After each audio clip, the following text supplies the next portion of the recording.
Buenas tardes, pueblo costarricense, compañeras diputadas, compañeros diputados. La pobreza es mucho más que la carencia de recursos básicos fundamentales para el desarrollo integral de la persona. Involucra una condición socioeconómica que se crea a partir de la atribución de encargos tendientes a la exaltación de sentimientos perniciosos como la impotencia, la desesperanza o la resignación. Es decir, cuando se habla de pobreza, se recurre a explicaciones estadísticas y cuantitativas en general que la reducen a situaciones concretas y materiales. El hecho de que esa situación se exterioriza como un efecto procedente de las diversas causas que conforman la ideología de la pobreza.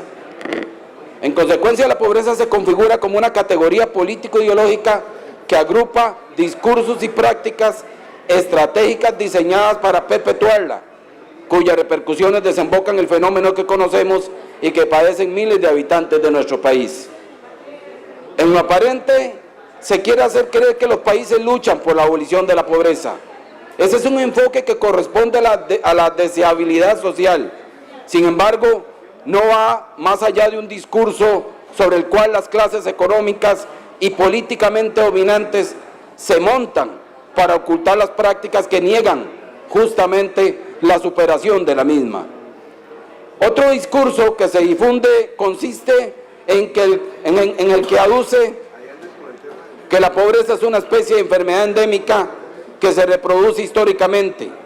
Los orígenes de esta enfermedad, entre comillas, o síndrome, entre comillas, no se atribuyen a ningún problema social o político. Más bien existe la creencia de que se emerge del individuo mismo y remite a una imperfección o discapacidad. De ahí que la pobreza sea observada como una condición natural que se ha venido presentando a través de la historia de la humanidad y que por lo tanto seguirá manifestándose siempre. Este argumento absuelve de toda responsabilidad institucional, social y gubernamental. En algunos sectores de la población el discurso se difunde como parte de la explicación a las causas de la pobreza. Existe otro discurso asociado a la religiosidad. En este se plantea que la pobreza deviene al mundo como una suerte de prueba divina, donde la tolerancia a la misma ilumina el camino de la salvación. Se asume de forma descontextualizada y mistificada el fundamento bíblico al amparo del cual se dice que los pobres son bienaventurados y acceden más fácilmente al reino de los cielos. De este discurso deriva una ética del bien y del mal, la cual supone que los ricos son malos y los pobres son buenos, omitiendo el hecho de que en muchos casos la eventual maldad del rico no proviene exclusivamente de los recursos de los que dispone, sino de sus carencias por socialización. Pero la pobreza se nutre también con una idea tergiversada sobre lo que significa el pacifismo. Cuando sectores empobrecidos defienden derechos o luchan por adquirirlos, de inmediato son acusados por incurrir en actos de violencia. Es mentira que el diálogo y la negociación alcanzan a todos los sectores sociales. Los pobres no cuentan con los recursos técnicos, económicos o intelectuales para conquistar el derecho al diálogo. La escucha en este país es algo por lo que se tiene que luchar y muchas veces requiere la necesidad de advertir y amenazar.